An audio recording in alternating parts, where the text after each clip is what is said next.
की जाता है कि इसमें हमको साउंड बाद में सुनाई देता है, आवाज़ पहले दिख जाती है। तो इसका तो नॉर्मल रीजन है, आवाज़ की जो गति होती है वो बहुत धीमी होती है, इसलिए जो होता है भाप बनकर ऊपर उठ जाता है। और भाप बनकर जब ऊपर उठता है तो ऊंचाई पे जाने पर प्रत्येक 165 मीटर की ऊंचाई पे जाने पर टेम्परेचर में 1 डिग्री सेल्सियस की कमी आ जाती है। ये कमी क्यों आती है आपको ज्योग्राफी में बताएंगे। और ये जब ऊपर जाते हैं तो ये बर्फ के छोटे छोटे टुकड़े का रूप ले लेते हैं, जिसमें आप लोग कई बार देखते होंगे आसमान से बर्फ गिरता है। यही बर्फ जो होते हैं हवा के कारण आपस में टकराने लगते हैं और टकराने से घर्षण उत्पन्न हो जाता है और घर्षण के कारण स्टैटिक करंट उत्पन्न हो जाता है। और यह करंट का जो पॉजिटिव चार्ज होता है वो ऊपर चला जाता है और निगेटिव चार्ज जो हो जाता है वो नीचे आ जाता है। अब ये निगेटिव जो होता है ना पॉजिटिव को ढूंढता है कि हमको जहां पॉजिटिव मिल जाएगा वहां हम गिर जाएंगे। अब जब जमीन देखिए, जब बादल आते हैं तो जमीन पे हवा भी चलने लगती है, आंधी वगैरह भी आने लगता है, तो जिस वजह से घास वगैरह घर्षण के कारण इनमें भी चार्ज उत्पन्न हो जाता है। अब इनका जो चार्ज होता है पॉजिटिव ऊपर होता है, निगेटिव को तो लेके चला जाता है अर्थ। अब देखिए ये निगेटिव पॉजिटिव को खोज ही रहा था, मिल गया और यहाँ गिर जाता है। इसी को हम लोग वज्रपात कहते हैं, बिजली का गिरना कहते हैं। आसमानी बिजली जो गिरती है, इस बिजली का जो वोल्टेज होता है ना 10 करोड़ वोल्ट होता है। हम लोग के घर में जो करंट आता है 220 का आता है, 10 करोड़ वोल्ट मारेगा ना आदमी कौवा बन जाता है। इसको हम 100 मेगावाट की बिजली बोलते हैं। और इसमें जो करंट होता है वो 10,000 एम्पियर होता है। 5 एम्पियर के करंट पे आपका फ्रिज, वॉशिंग मशीन, कूलर ये सब चल जाता है 5 एम्पियर पे। और ये जो होते हैं सोचिए 10,000 एम्पियर का करंट लगता है इसमें। इसमें जो हीट निकलती है वो हीट जो होती है 27,000 से लेकर 30,000 डिग्री सेल्सियस होता है। सूर्य का तापमान जो होता है 6,000 डिग्री सेल्सियस सरफेस का। अब बताइए ये इतना भयानक टेम्परेचर होता है। और लेकिन इसमें सबसे बड़ी बात यही होती है इसकी टाइमिंग बहुत कम होती है, 0.0005 सेकेंड। ये मिली सेकेंड में होता है, इतना कम समय के लिए होता है कि ये ज्यादा खतरा नहीं उत्पन्न कर सकता है। अब समझते हैं इसमें आवाज क्यों आती है। देखिए जो लाइटनिंग होती है, ये बिजली होता है, इसका टेम्परेचर तो 27,000 यानी लगभग 30,000 डिग्री सेल्सियस होता है। और हवा में जो बारिश की बूंदे होती हैं वो तो ठंडा होता है, तो ठंडे के पास गर्म चीज को ले जाएंगे तो बहुत तेज आवाज करता है। जैसे गर्म रॉड को पानी में डालिएगा तो बहुत तेज आवाज करेगा। आप इसको किचन में देखते होंगे, तड़का लगाया जाता है ना, जब सब्जी उब्जी को छौंका जाता है तो तेल एकदम गर्म रहता है और उसमें आप सब्जी डालेंगे तो हल्ला करने लगता है, ये पगला ही का एक डाल रहा है जी, हम गर्म में ठंडा क्यों मिला रहा है, वही आवाज आने लगता है। तो यही जो होता है बिजली जो होता है उसका टेम्परेचर इतना तेज होता है कि वायुमंडल की हवाएं जो होती हैं वो क्या होती है दूर हटने के प्रयास करती है, क्योंकि जब गर्मी आता है तो गर्मी के कारण हवाएं दूर होती हैं। इसका टेम्परेचर इतना तेज होता है कि वहां पे जो हवा के पास जो नमी वगैरह रहती है उससे उसको वाष्प बना के उसको बहुत तेजी से हटाता है, जिस वजह से एक आवाज उत्पन्न हो जाती है। आसमान से गिरने वाली बिजली से बचने के लिए बेंजामिन फ्रैंकलिन नामक वैज्ञानिक ने एक लाइटनिंग कंडक्टर या लाइटनिंग रॉड का निर्माण किया था, जिसे हम तड़ी चालक कहते हैं। यह कॉपर का बना होता है।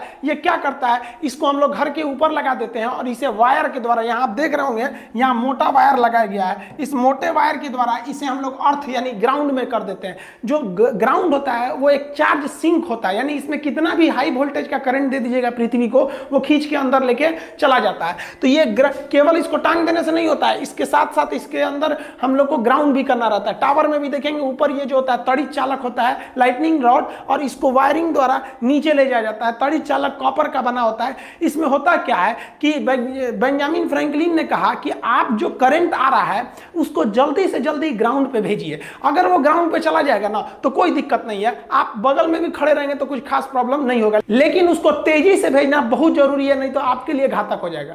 सोचिए क्या होगा अगर कोई हवाई जहाज हवा में जा रहा है उस पर बिजली गिर जाए, जहाज गिर जाएगा, कुछ इफेक्ट नहीं पड़ता है। जहाज जो होते हैं ड्यूरेलमीन के बनाए जाते हैं, अल्युमिनियम का वो एक एलॉय होता है और इसकी एकदम चिकनी पेंटिंग की जाती है ताकि इस पे जब भी बिजली गिरे तो इतना करंट जो होता है वो करंट चारों ओर फैल जाए। और ये जो राउंड शेप का जो एरोप्लेन होता है तो वो चारों ओर बिजली फैल के नीचे चली जाती है। दूसरा एक और बात समझिए, जो एरोप्लेन होता है अंदर से खोखला होता है, और आप पढ़े होंगे फैराडे का केज, एक पिंजड़ा बनाया था फैराडे ने, और उस पिंजड़े पे बिजली देते थे और अंदर रहते थे तो उन पे बिजली नहीं आती थी, क्योंकि बिजली जो होती है सरकमफेरेंशियल फ्लो करती है और एकदम शॉर्ट रास्ता खोजती है। तो आप कहेंगे सर पिंजड़ा को छुएंगे तो नहीं मारेगा। देखिए यहाँ पिंजड़ा को टच भी कर दीजिएगा ना तो हाई वोल्टेज का करंट भी नहीं मारेगा। क्यों?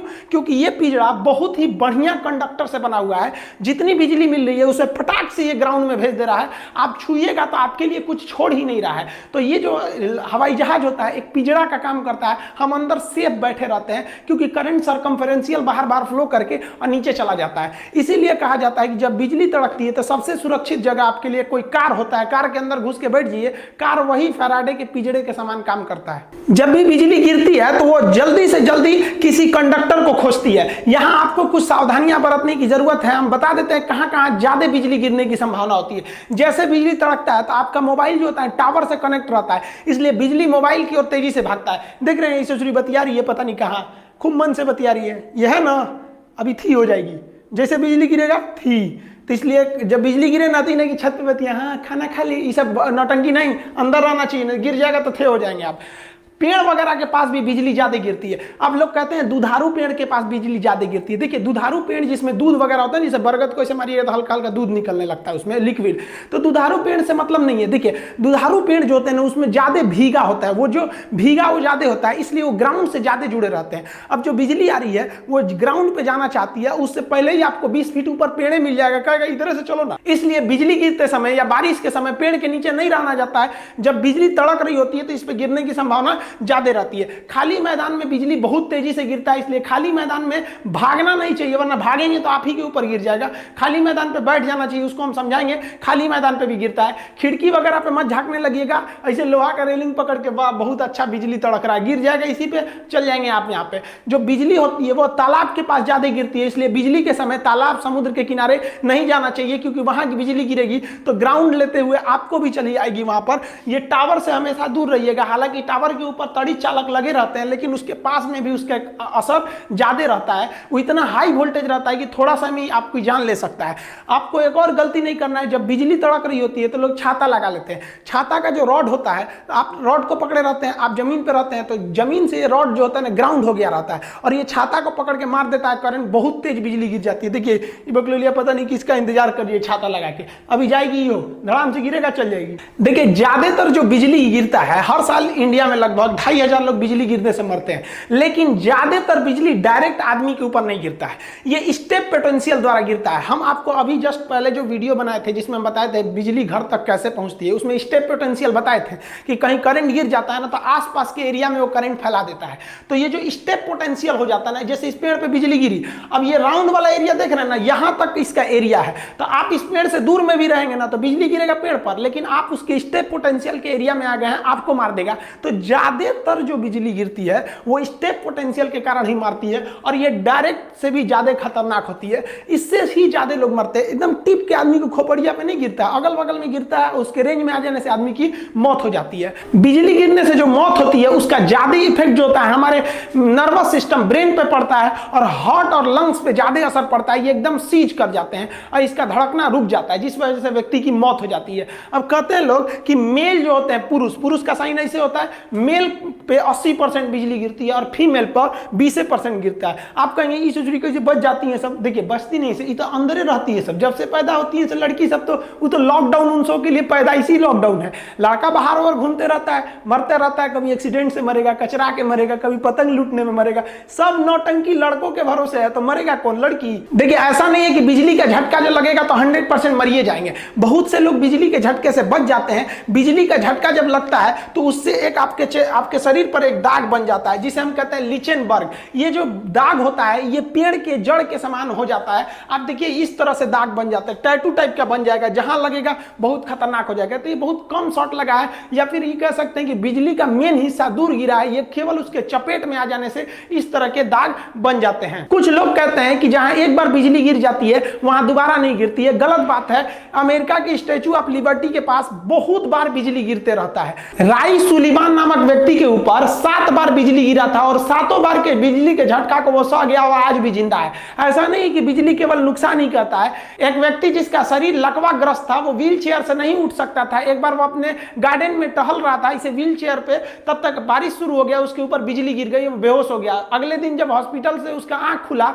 तो उसका दिमाग का जो नस वगैरह था वो ठीक हो गया और उसका लकवा ठीक हो गया, वो चलने लगा। तो ये वरदान भी हो सकता है किसी के लिए, लेकिन इसकी संभावना ना के बराबर है। आपको हम बताएं कि बिजली कहां गिरने की संभावना संभावना रहती है और हमें क्या नहीं करना चाहिए। आप समझते हैं हमें क्या करना चाहिए अगर हम बाहर कहीं घिर गए तब। देखिए, अगर आप कहीं मकान वगैरह में है तो सुरक्षित मकान के अंदर रहें, ये ज्यादा सुरक्षित है। लेकिन अगर आप खुले मैदान में है तो दौड़िए कभी भी नहीं, क्योंकि दौड़ने से आपके पैर के घर्षण से वहां पे इलेक्ट्रिसिटी जनरेट होती है और वो चार्ज को खींचने लगता है। आपको तुरंत नीचे बैठ जाना चाहिए। खड़े रहेंगे तो आपका एरिया ऊपर हो जाएगा और आप बिजली के संपर्क में आने से ज्यादा संभावना रहेगी। इसलिए बैठ जाना चाहिए और कान ढक के बैठना चाहिए कि कान के पर्दे पर कोई नुकसान ना करे। और एक दूसरे से कम 100 फीट का गैप बनाकर बैठना चाहिए, क्योंकि एक पास बैठने से वहां पर चार्ज को खींचने की संभावना बढ़ जाती है। क्योंकि हर एक व्यक्ति जो होता है वो अपने आप में एक कंडक्टर होता है, इलेक्ट्रिसिटी को ले जा सकता है। इसलिए एक पास बैठिएगा तो बिजली आके गिर सकता है। दूरी दूरी पर बैठना चाहिए।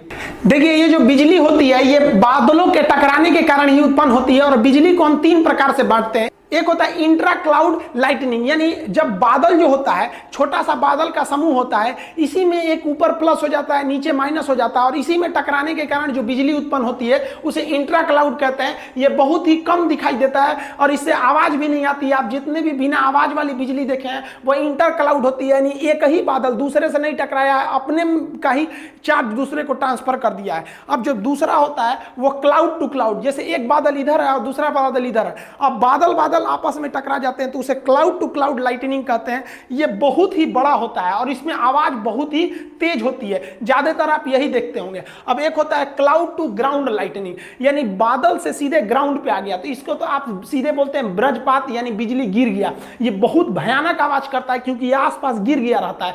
यही है, इसके बारे में तो हम आपको सब कुछ बता दिए। तो ये आप समझ गए क्या सावधानियां हैं, कहां गिर सकते हैं, कितने प्रकार का हो सकता है। नेक्स्ट वीडियो में हम समझेंगे कि राजनाथ सिंह रूस में गए और पुतिन ने उन्हें क्या दिया है और रूस से आया IL जहाज